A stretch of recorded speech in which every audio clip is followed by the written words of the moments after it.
at that. And so, Kate, this right here is where they're going to do the press conference. See? And so you and I are going to stand right on the other side. And when I tell you to, you're going to say, last question. Right? Can you do it? Can I hear you do it really loud? Last question. Oh, that's just like perfect. That. Perfect form. Oh, my goodness. I guess this is what my brain is. Wait for that. Well, I've got this as well. Perfect. You want it? Yeah, let's do it. Hey, We're going to do your picture at the you ready for this? Sam's going to help you. Yeah. Yes. All right. So let me. Right up there. And take your picture. This thing also adjusts the height, so just like that. Yeah, look at that. Wow.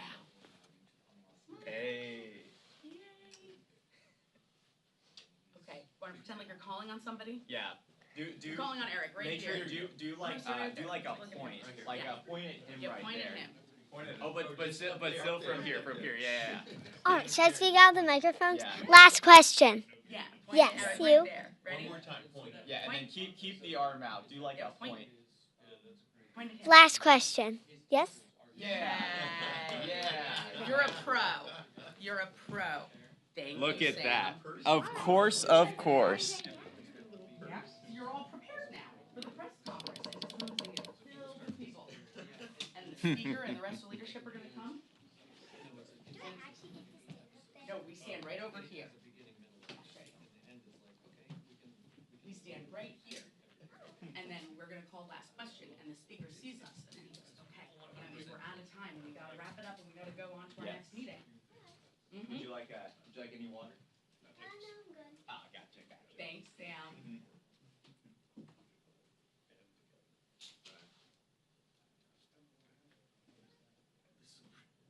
So here's the thing. I don't even know what the end of The Sopranos is like, and I never watched the show. I see it. It kind of ends really.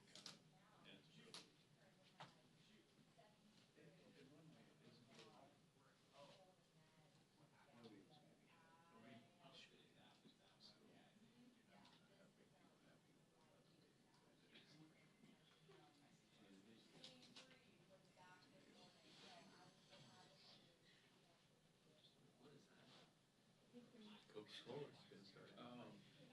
Sweetener. Sugar in the U.S. Oh, it's really good. It's what they do in Mexico. I love that. It's really, really good. It's super sweet. It's a lot sweeter than chemical stuff that they put in it. It's interesting. Trump asked they call it.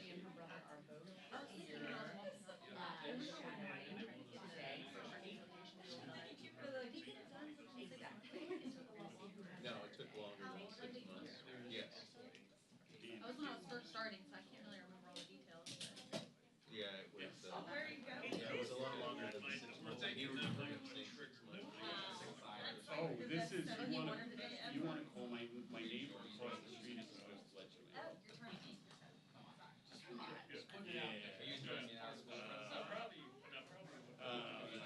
Yeah, I gave it to them, and let me see if I have it on my phone, but I don't know. Oh, one second. So humid, right?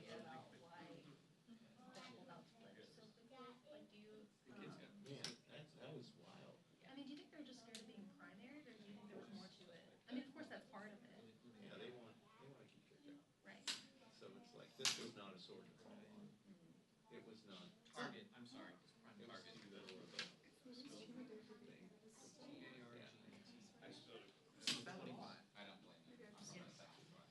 Yeah, there's no snow down there. Power. He's got the money. He's got the backing. So yeah, it was interesting how they were so.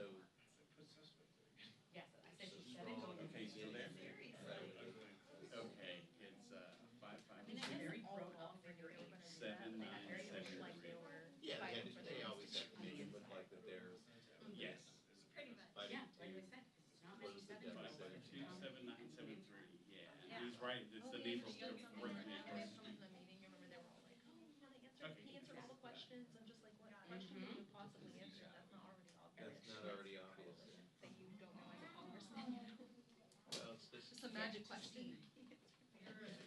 Your account has been better day. You need the blessing. Kiss the ring. I've been so worried. Pam? Pam?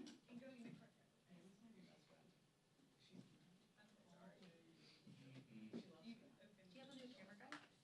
We are trying out different people. It's interesting. Yeah, it's like they're freelancers, but they've also applied for the photographer position. So it's almost like trial by fire, where they get job shadow. They do a job shadow day, and then they do a day of just on their own. Our place. We have a same My place is cool. That gives me water. What photographer specifically? Everything. I mean, after our main anchor, And then, we did a newsman. Camera-wise, you guys are all good in the back? I am. You're good, you're good. Yeah, very much. Cool. Yes, we'll all see you tonight. We need, if you can buy us a minute. Oh, I got you. Do you need a white bounce or a mic check or anything, or? Oh, for him. Yeah, we need him. Yeah, I'll pop back in like a minute. Okay, cool. Yeah, Yep.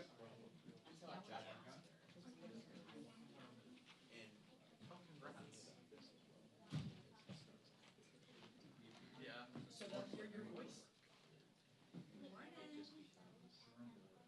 You're gonna sing right off the air on the side, but they can hear your voice on the video. When you say last question, they'll just stay quiet during the test. Right? That makes sense. You know, That's probably a 5. The eye- That's probably a 5 to 6 My- months. my eyes on, maybe late October. Time for the World Series. Yeah, that's what I'm saying. Come on. Game 7.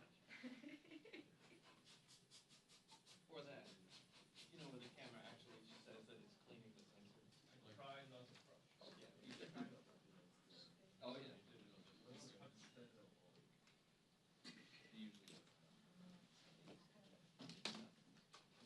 Lidstone's camera,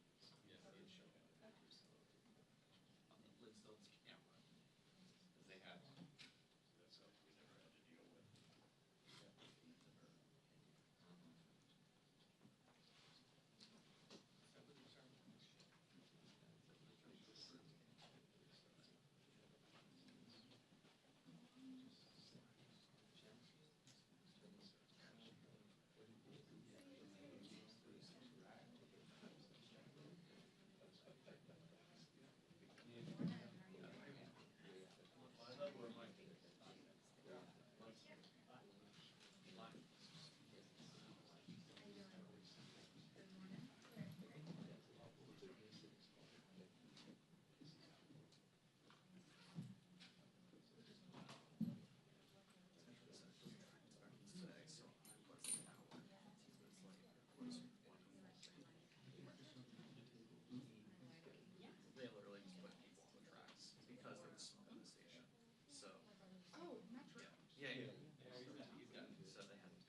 you wanna?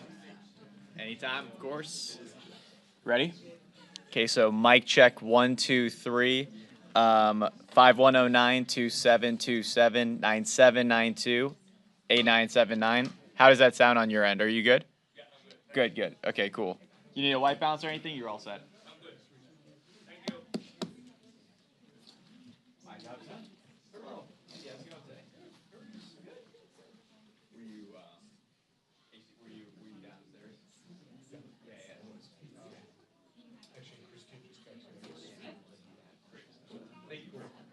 And it got to the point where I'm like, yeah, it got to the point where I'm like, this is an issue.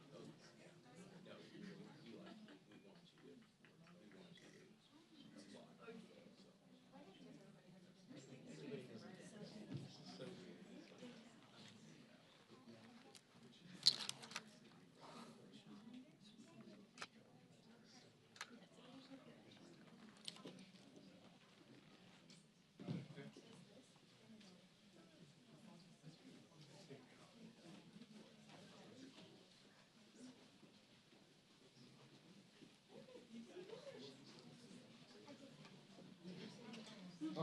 It's really, yeah, there's a lot of turmoil.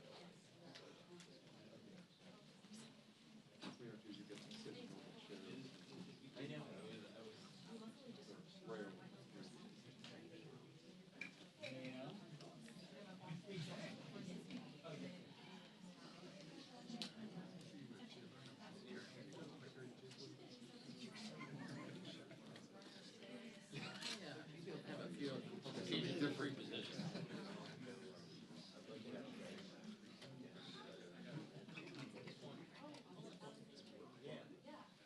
yeah, I just live right across the street from the great. It's hard to like do something different. It was Johnson doesn't walk in my flyer. Right, yes, yes, yes, yes. Agreed. No, I mean, in general, I mean, to come up with a new composition with new shots, it's complex about these things. Probably is what it is. Oh, I'm sure. No, no, no, absolutely true. I've done that. Yeah. Right. Like, works better with more Jeff. Right. The subject matter isolation and how to distract the elements there. Some ideas for me here.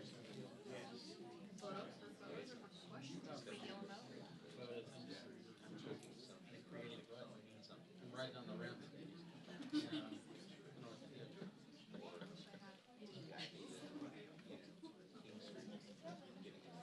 I'm sure by the time Q&A comes along, there'll be ideas that say, well, good and bad ones.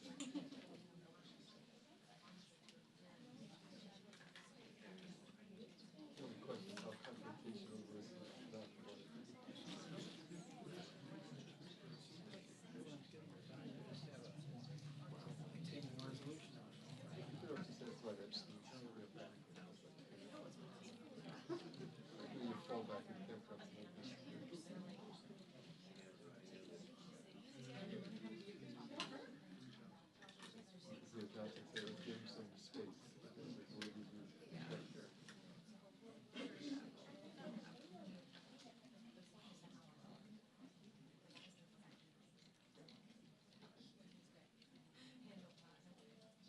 Cut cameras today. No cut cameras today. Where's the news happening today then? There's like Philippines guys at like Bonbon, something or other. Something or other. It's always Marcos. Marcos, right. It's always Marcos. Yeah. is it those? They all have this. I think it's more of a dynasty, but I'm not sure about Bonbon.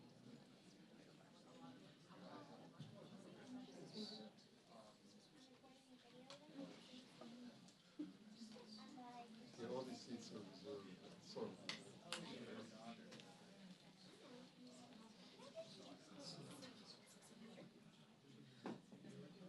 Just assume that you like just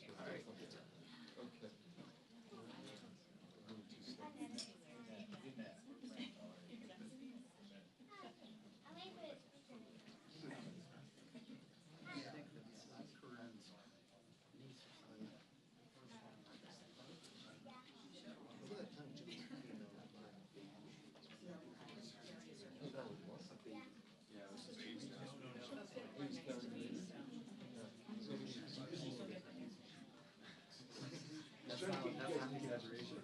It really isn't. And it kind of worked. You guys, it was a little bit nicer. There was this press with the triangle with puppies. And, remember the guys walked up to the puppy, but they were, at one point they were rolling. Yeah, it's made the shot. Going gets rough during this press.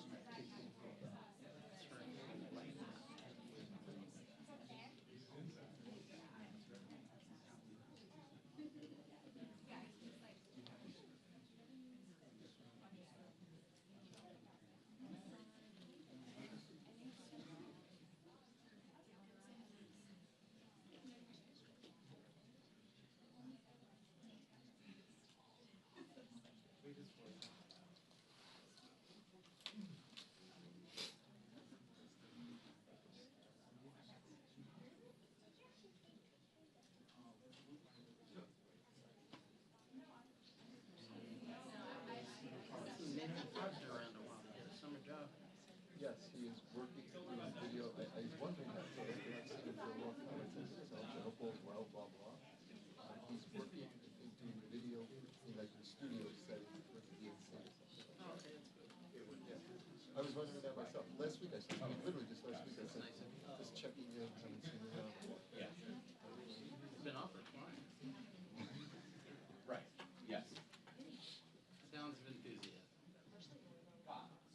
He is, yes.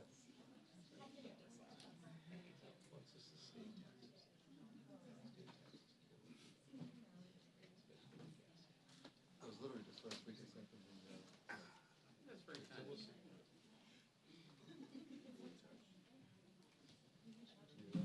he's studying for the LSAT, something like that. Is he going to law school?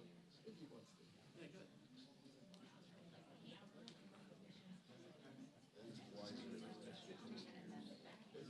What's your priorities are. Not being poor is a priority, or the Trump is. Down in Southern California.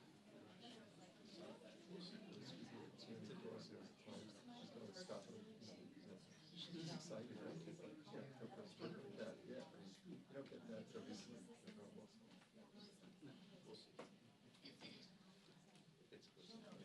Fine for 26. Say again? Oh, yeah, yeah, yeah. Yeah. But if you're a lawyer, you could make enough money to actually just go. Yeah, but I'm kidding, right? Yeah, that's true, but.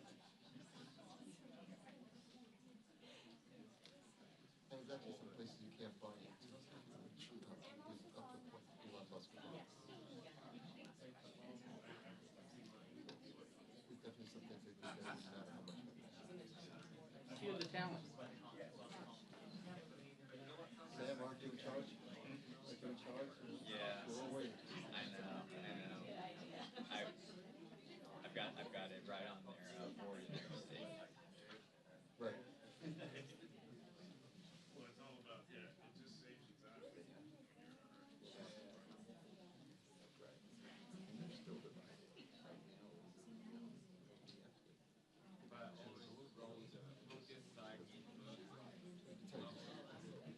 Tom will react. Although he's watched well.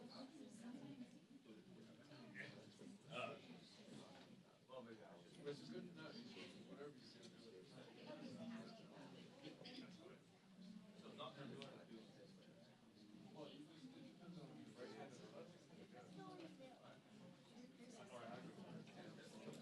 Heads up. Heads up. We got a new journalist in the room today. That's great. What's the new journalist's name? Kate. Welcome, Kate. Yeah, see? Well, good morning, everybody. So glad to have you here today. This weekend marked 6 months since President Donald Trump returned to the Oval Office, and boy, has it been historic. Together, we have secured the border, restored peace through strength, squashed inflation, supercharged our economy, and delivered on the one big, beautiful bill. America is safe, prosperous, and great again. But Democrats continue their dangerous rhetoric that is endangering law enforcement agents. I mean, an officer gets shot by an illegal alien in New York. Do you think that's a coincidence? Because I don't. It's their policies, it's their rhetoric. You know, my question is, did their policies lead to this rhetoric and all this rhetoric lead to this attack? Ask yourself that. I'll let you be the judge of that. Do you think their policies and their rhetoric hurt law enforcement agents or help them? Just ponder on that for a minute. This week, House Republicans will return home for our annual work period. And during this work period, we are going to work with our members to take our message coast to coast, and we're going to make sure that we have the Democrats own their message, because we all know they like to weasel out of their message. And we're going to take our message from Long Island to the suburbs of Los Angeles. The American people will hear how the one big beautiful bill will benefit them. We are going to correct the truth with the other half of the truth, because all Democrats have right now is fear-mongering. They have no plan, no vision, and no leader. I'm planning to be in my district this week to speak with Michiganders, but I'm also going to be traveling with some of our frontline members from Pennsylvania to New Jersey. We will visit actual manufacturing facilities where the workers, the American taxpayer, will benefit from the one big beautiful bill, and we'll be having conversations with that. I'm sure along the way we're going to stop at a few restaurants, maybe get some takeout, where their staff or delivery drivers will enjoy the benefits of no tax on tips. The bottom line is this: the impact of the one big beautiful bill will be felt positively everywhere, and working families, their bottom lines will be increased. Imagine how Democrat district visits are going to go. That's if they stay in their own districts. But remind the Democrats voted against securing the border. Remember that? They said, Biden said, we can't do that. No, we just needed a president who actually could do that. So remind the Democrats that it's the Republicans who are actually unleashing American energy. You know, putting money back into our economy, making us energy independent again, expanding the child tax credit. And I hear all that fear-mongering about, the rural hospitals are going to shut down. We actually created a rural hospital fund that can actually, the monies go to these hospitals. They don't have all this bureaucracy in between. Wow. That's a solution for a change, but you won't hear the Democrats talk about that. Generational investments. We made generational investments in our national security. No tax on overtime, no tax on tips. Every single Democrat voted to kill millions of jobs.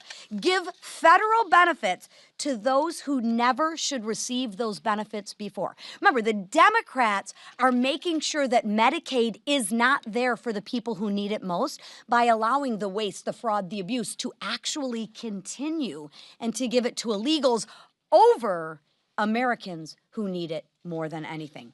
And take those $1,000 of paychecks from hardworking Americans. Remember, they voted to increase every single working family's tax rate. I'm so sick and tired of hearing, oh my gosh, it's a tax rate for the rich. No, it's not. Think about this. This is a fact, and I'm curious if you've asked any of the Democrats this. They voted to raise a taxpayer's income who makes $48,000, which would be in the 12% tax bracket. They voted to raise the tax bracket from 12% to 25% on if you make $48,000. I don't know, any of you think $48,000, is that a tax break for the rich? A tax incentive for the rich? No, you're taking money from working class families. Make the Democrats own. Ask them why they voted for the biggest tax increase in history. Ask them why. I don't think these meetings are going to go very well. Now, I hope the Democrats are home and the local press will hold them accountable, and to explain why they voted to kill American jobs, especially when they're already somebody who voted no, but notice every Democrat takes the dough. It's ridiculous, ridiculous, and we will continue to bring these fallacies to life. We will continue to correct the truth with the other half of the truth, and the fear-mongering from the Democrats has got to stop. Now, to talk about this and the importance of the One Big Beautiful Bill for people in her district with me is Congresswoman Jen Kiggins. Thank you. Well, thank you so much for including me this morning in your press conference. I'm Congresswoman Jen Kiggins, and I proudly represent Virginia's 2nd District, which is home to a large percent of veteran population. In the country, we have about 6% of our population who has served in our great military. And in my district, we have more than twice that, about 13%. So I'm here today to talk about the veteran perspective and the wins for the veteran community in the One Big Beautiful Bill. I am a veteran. I served as a Navy helicopter pilot for 10 years of my life. I am married to an F-18 pilot who served for 20 years. And I'm also very proudly a Navy mom to a future naval aviator. So the people in my district, we are regular, everyday Americans. We just put service to country first. And not only if you are a veteran, but if you work with the veteran community and the defense community in my district, the wins in the One Big Beautiful Bill are important to us.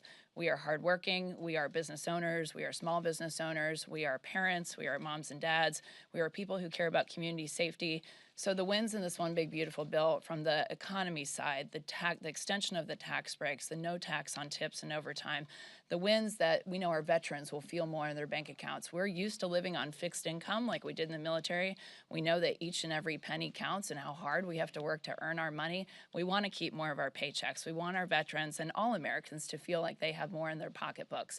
So those are the biggest wins for the veteran community. The border security piece is important because we care about community safety. And we know that every state is a border state, even Virginia. So we care about the people that are around our neighborhoods, that are around our kids' schools, that are watching our families. That community safety piece is important. And knowing that we have a secure border, knowing that we're not letting people from the terrorist watch list, that you know, as veterans, we have concerns about who is in our country, who is here to do us harm. But I think most importantly, the biggest wins for a lot of us in the veteran community was that $150 billion Defense Plus up. So many of us joined and signed up to serve again in our great military for our great country because of the chaotic withdrawal in Afghanistan. We saw weakness on the world stage. We saw what it looks like when our country doesn't prioritize peace through strength. The world is a very dangerous place, and now as a military mom, really, I care about that issue, and so many people in my district, so many of our children are serving, so many of my neighbors and friends. So for me, that peace through strength piece is the most important piece. And we're seeing Republicans put our money where our mouth is and prioritize quality of life, quality of service initiatives for our military. We're seeing next generation strike fighter funding. We're seeing money for 16 more ships being built. There's $9 billion for quality of life, $29 billion for shipbuilding, $16 billion for shipyards and depot, which we know are in need of repair, $9 billion for air superiority. We need to prioritize this peace through strength part, and that's what this One Big Beautiful Bill does. During the Biden administration, we had defense spending at an all-time low. We know that in times of our greatest peace, defense spending is about 5 to 6%. President Trump has not only agreed to do that for our country and for our military, but also he's encouraging our allies to do that, and we're seeing them get on board with that too. So I can't just emphasize enough the importance of prioritizing defense spending and what this big, beautiful bill does for that. You know, as Republicans and as veterans who care about how much money we have, we also want to make sure that we are not wasting money. And the programs, the reforms that we've put in place for Medicaid is important. We know that we want to keep that program for people who need it the most. We have plenty of veterans who are disabled, who are Medicaid recipients. I want to make sure that program is there for them. So the reforms we put in place are so important. But it's certainly a privilege to be able to represent, again, a district that has one of the largest veteran populations. These are great wins for the American public, great wins for the veteran community, and I'm very proud to be a part of this effort. Thank you so much. Great job, Jen. Over the weekend in New York City, an off-duty Customs and Border Protection officer was shot in the face during an attempted robbery by 2 illegal aliens. These 2 criminals were allowed into our country by the Biden administration, where they both have gone on to commit multiple crimes. Assault, kidnapping, larceny, and now attempted murder make up their rap sheet. Senseless, dangerous sanctuary policies put these criminals back on the streets after their numerous arrests, enabling them to wreak havoc on innocent Americans. The damage done by the Biden administration's deliberate open border policies cannot be understated. We are still feeling the consequences of it today. But President Trump, DH Secretary Noem, and Border Czar Tom Homan are turning the tide. In my state of Minnesota, ICE arrests of illegal aliens have doubled since President Trump took office. And while the local worthless media in my home state tries to spin that as a bad thing, the brave men and women of ICE are getting the worst of the worst illegal aliens off the streets of Minnesota and America, restoring safety and security to our communities. As these officers enforce the laws, they face an 830% increase in assaults. To the ICE agents risking their lives to keep us all safe, thank you. To the Border Patrol agents and custom officers securing our border, thank you. The One Big Beautiful Bill supports their efforts by giving them the tools they need to continue this critical work, including more ICE officers, more Border Patrol agents, more border wall, and more detention space. These resources strengthen and make permanent the great success that President Trump has already had securing the border and deporting criminal illegal aliens. The One Big Beautiful Bill delivers historic border security wins. It delivers historic border security wins, and we're all safer for it. With that, the Majority Leader. Thank you, Whip. Well, it's been a very busy first 6 months working with the Trump administration to deliver critical wins for hardworking families across America, to deliver wins on those issues that we all ran on, the things we said we would do if we got a Republican White House, Republican Senate, and Republican House. And of course, the One Big Beautiful Bill really is the epitome of so many of those victories, but that's not all we've done. The president has already signed or has on his desk 31 different bills that have been passed by the House and Senate on the desk of the president, almost all of which have been signed into law. After today, maybe all 31 will have been signed into law to continue delivering and getting our country back on track, reversing the damage that was done by Joe Biden in 4 years. What the Democrats did working with Joe Biden, not just to increase inflation, increase interest rates, to increase regulations and rules that stifled the ability for small businesses to grow. We've been working hard to reverse all of that. And while we are celebrating all of these wins, we are not tired of winning. And the American people aren't either. That's why this week we still have more bills on the House floor, but we also have a lot of work being done in our committees. The Appropriations Committee this week is taking up 3 more appropriations bills in full committee. Tom Cole and his members have been doing an incredible job of getting their bills out of committee. The House has already passed over 60% of all government funding over to the Senate. And this week we're going to see something that hasn't happened in years. The United States Senate is finally taking up a House appropriations bill. That should be something that's always going on in Congress, where you see the House and Senate doing their jobs together. But Chuck Schumer, for years, refused to participate in a normal appropriations process because he wanted shutdowns. He wanted chaos. It's one of the reasons the Democrats lost the Senate, is because the American people didn't want that dysfunction.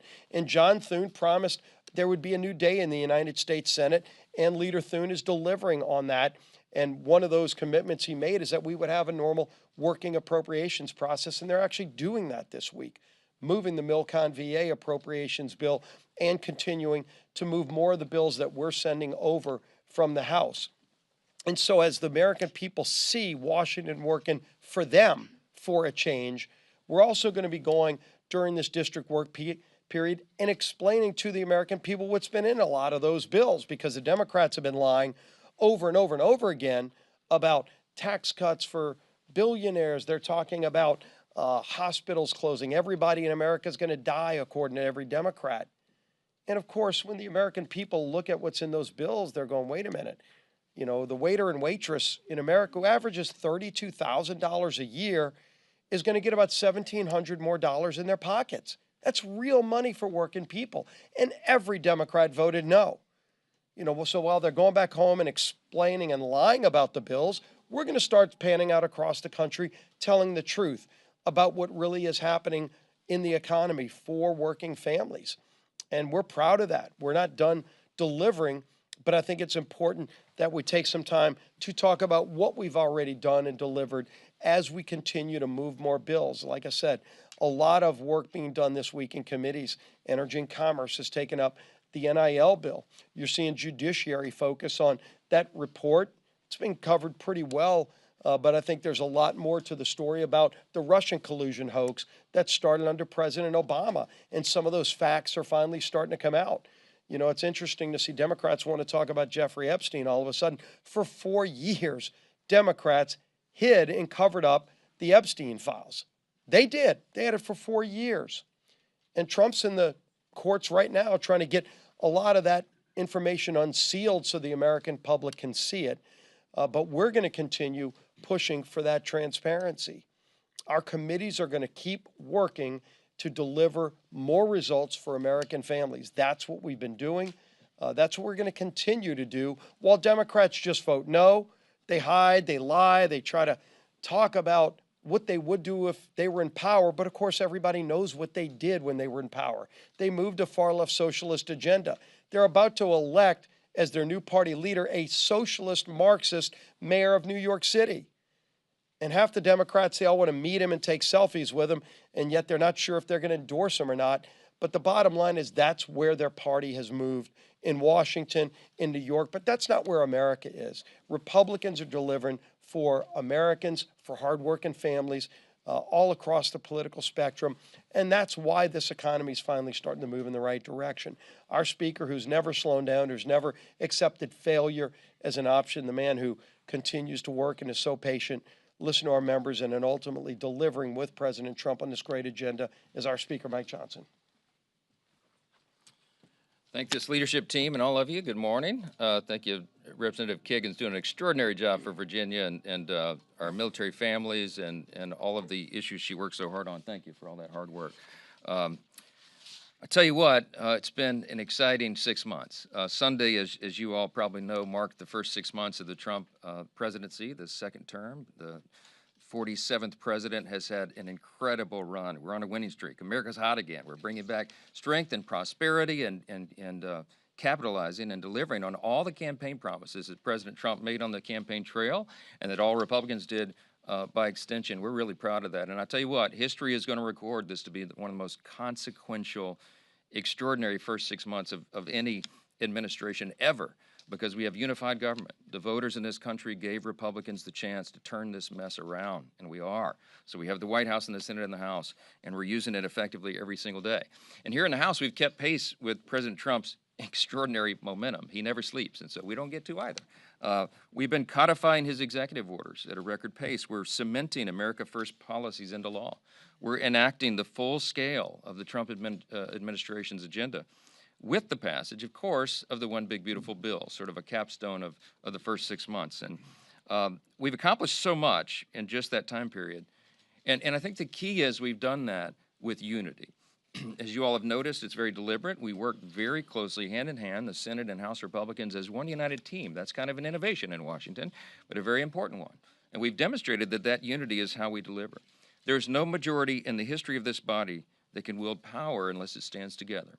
And so I work really hard. We all do. This leadership team does every day to keep everybody rowing in the same direction. This morning at our weekly conference meeting, we discussed the upcoming schedule, given the Democrats' endless efforts to politicize the Epstein controversy and that whole investigation. I want to be clear about this. There's a reason behind what we are doing here. We have a responsibility, actually a dual responsibility here, okay? I've been on record very clearly that I believe in maximum transparency. I think every single House Republican will say the same thing. In fact, they've told me that publicly and privately. They talk about this. We want maximum transparency. We also understand the other part of that duty is that we have to protect innocent victims, okay? We have to do both things at the same time. What do we mean by that? Look, involved in the Epstein evil, okay, which is what it was. Let's call it what it was. There are innocent victims of those unspeakable sex crimes, okay? Some of them were minors, some of them were not. When the Epstein records are turned over to the public, which we must do as quickly as possible, We have to also be very judicious and careful about protecting the innocent. I think everybody in the country should understand the necessity of that. It is the standard. I used to be a litigator. It's the standard in the court of law and the courts. It's the standard in law enforcement. Anyone who's served in law enforcement understands the necessity of that.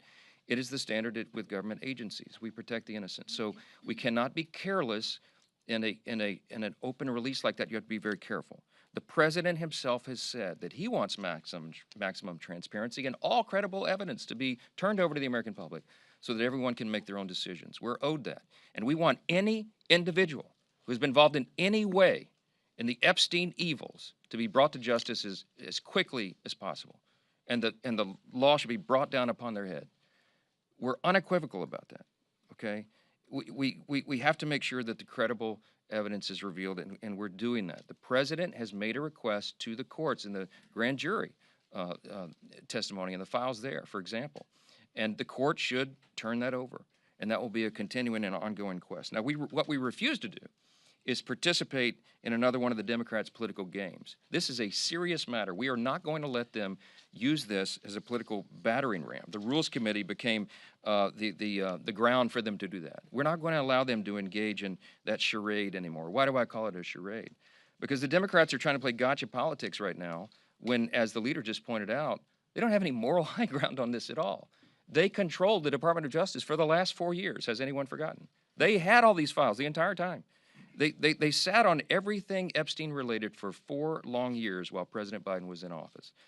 You could draw your own conclusions as to why, but we've been intellectually consistent the entire time. And I want to say this about my colleagues Ro Khanna and Jim McGovern and Hakeem Jeffries and so many others. They've tweeted about Epstein countless times in the last 2 weeks, but go back and look at their social media accounts, we have, and their public comments. They had exactly 0 posts on the subject for the last 4 years of the Biden administration. Interesting, isn't it? We all understand that the America First agenda and the American people are best served by putting an end to the Democrats' sideshows. And that's what we're doing by not allowing the Rules Committee to continue with that nonsense this week. As was noted, we've got tons of very important work going on here. The leader just gave you a small sampling of it. But we're done being lectured on transparency by the same party that orchestrated one of the most shameless, dangerous political cover-ups in the history of this country or any government on the face of planet Earth. If the Democrats want to talk transparency, I'm happy to rewind the tape. 366 days ago, President Joe Biden was unceremoniously forced off the Democrat ticket. Everybody knows why. Even after millions of Americans had already cast their primary votes for him, the self-proclaimed party of democracy threw out their nominee, the sitting president of the United States, for his disastrous debate performance. On the debate stage, President Biden revealed to the American people what Democrats in Congress spent 4 long years trying to hide, that the President of the United States of America was in rapid mental decline and unable to continue serving as the leader of the free world. I'm going to say that again.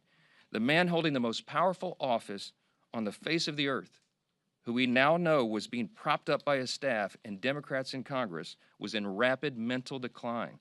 It was as shocking as it was dangerous, and they all participated in it. Nearly every single one of the Democrats who shamelessly attempted to pull the wool over our eyes still holds office today. You ought to be chasing them down the hallways asking for their responses on that. We released a 14-minute-long video yesterday with just a small sample of the countless receipts of the Democrats at every level spending this fantastical lie to the American people. I encourage every reporter in this room to go watch that. You ought to use the clips, and you ought to go ask them about it. And remember that the same Democrats who lied to us for years are now trying to convince you they stand for transparency. They participated in one of the greatest political scandals in all of history, and the House Republicans are not going to allow this to be whitewashed from the historical record. We'll continue to investigate and shine light on those who perpetrated this and provide answers directly to the American people.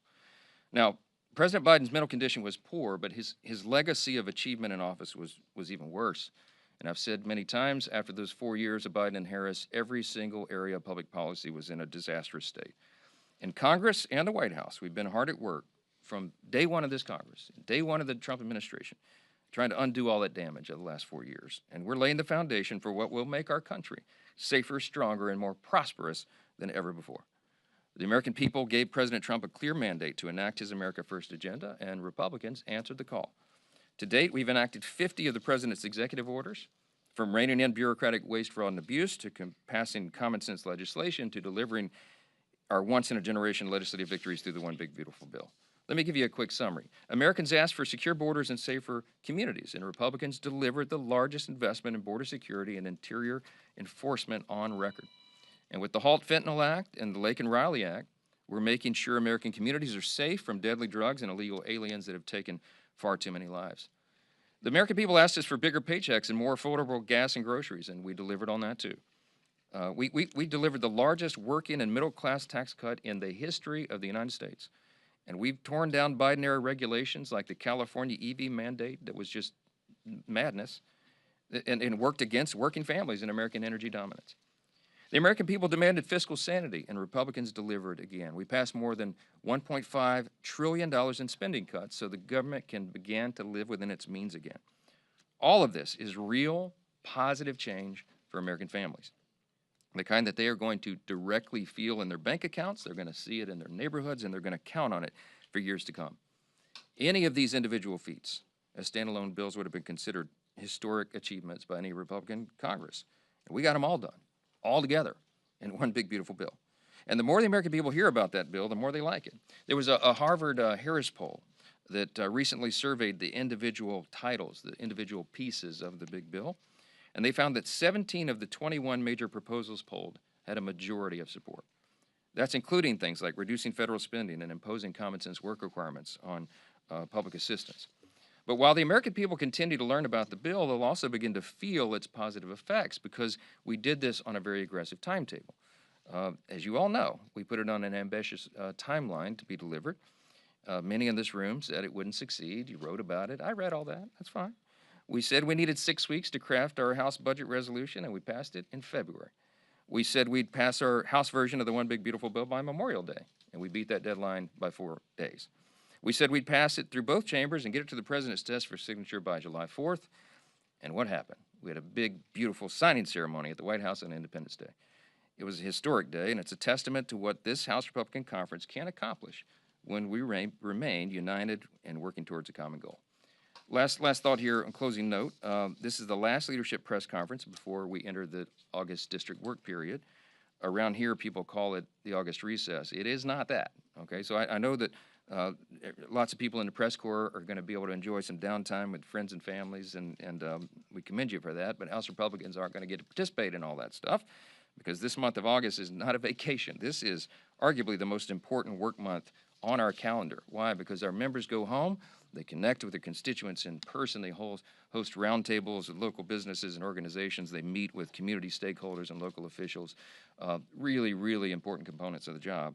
And frankly, they need to cut through the false and misleading claims about the One Big Beautiful Bill from the media and the Democrats.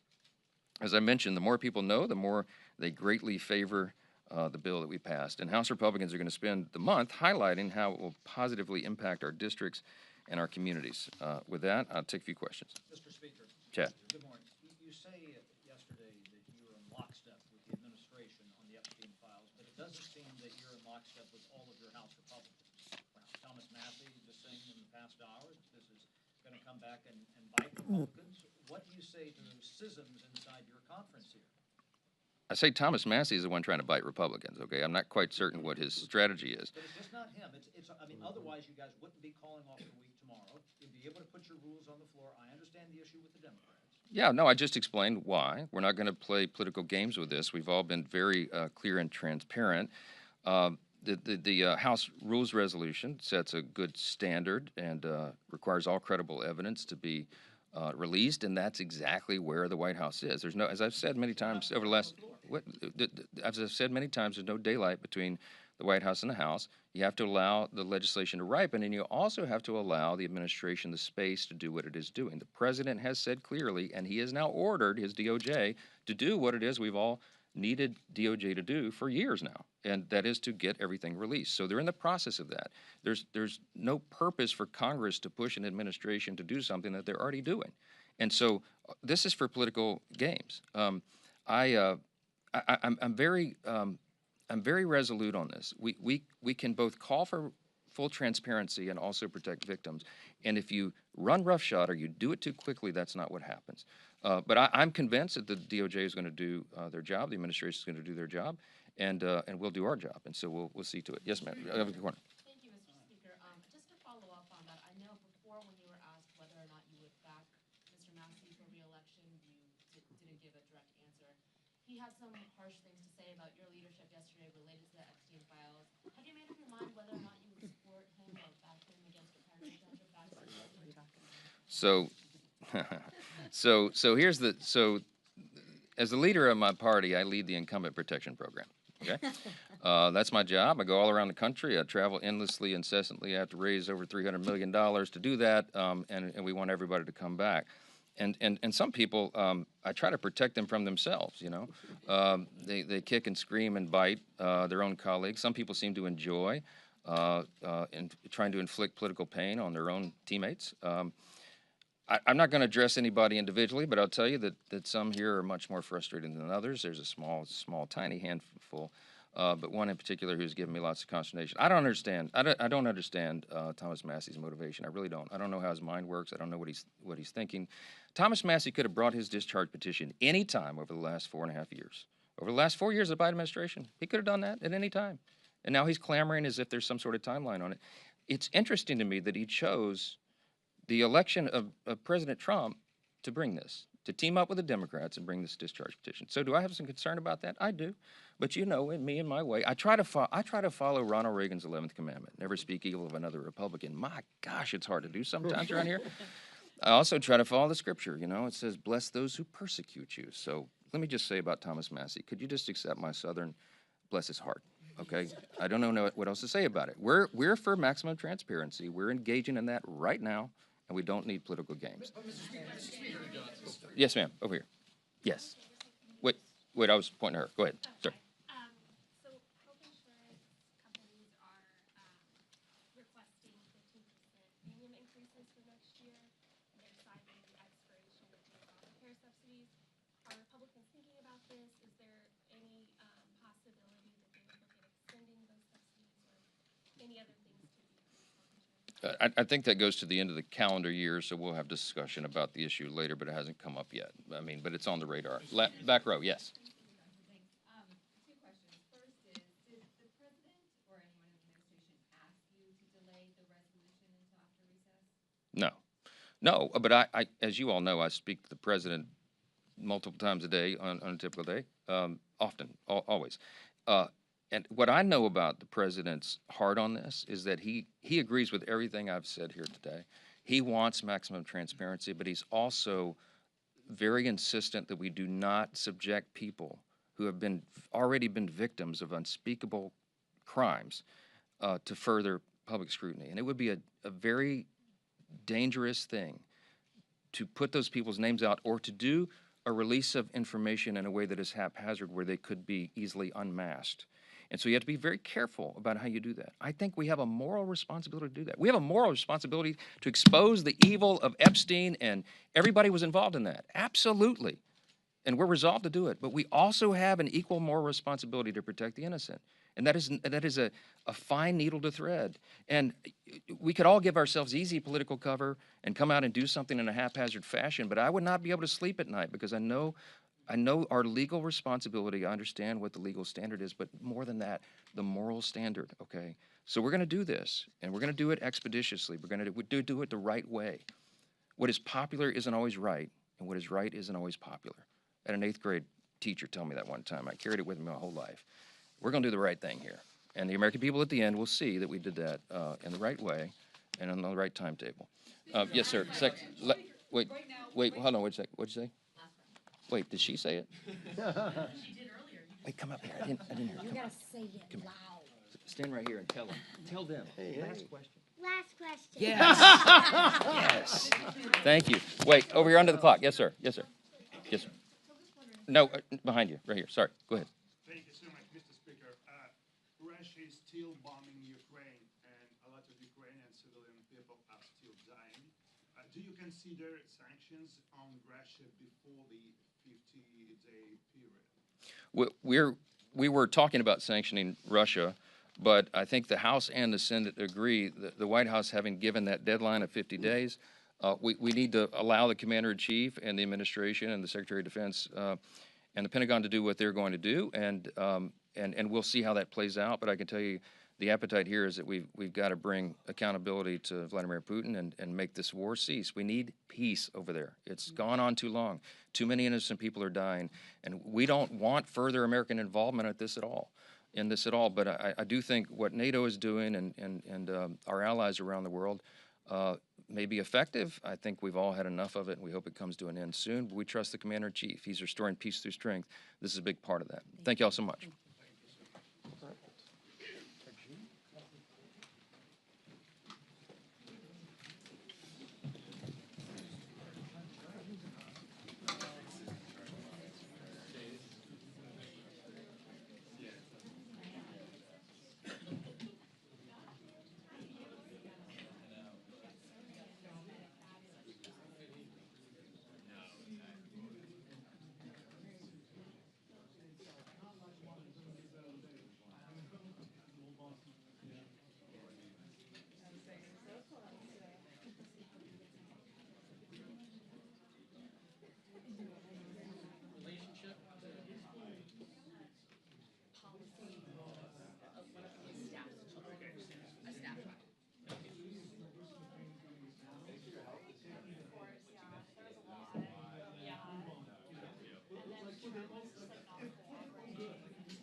Thank you. We're doing it again.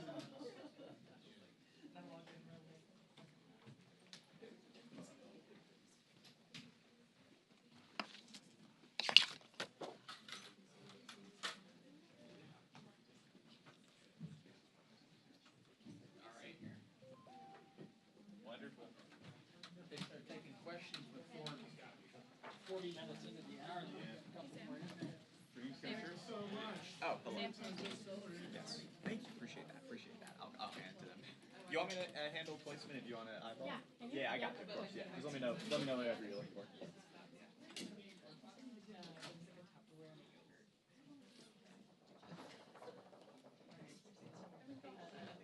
Nico.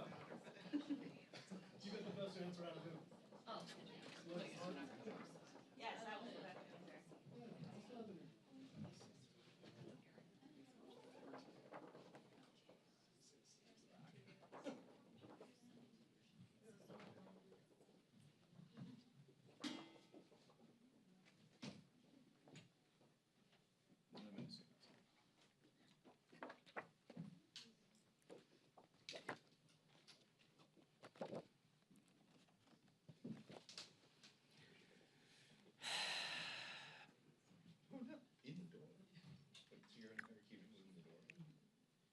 So tired.